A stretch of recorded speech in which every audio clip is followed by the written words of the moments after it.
What if talking about your day in English was easy, calm, and even fun? In the next few minutes, you will learn how to talk about your daily routine with simple English. Stay with us. By the end, you will say, I can do this. Meet Alex. Alex is learning English. Every day, Alex wants to talk about his routine, but English feels hard. One morning, Alex wakes up and thinks, "Today I will try." Quick question for you. What time do you wake up? Alex starts his day. He says, I wake up at 7. Then he says, "I brush my teeth."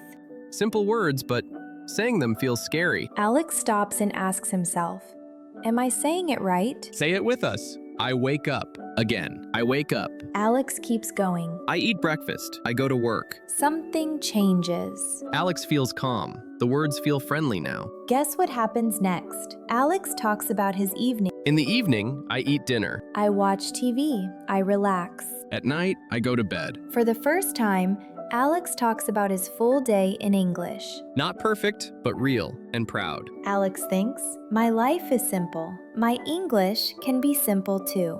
One routine, one day, one step forward. That is how learning begins. Remember this, your daily routine is your English power. Write one sentence about your day in the comments. And subscribe for more easy English stories. We learn together.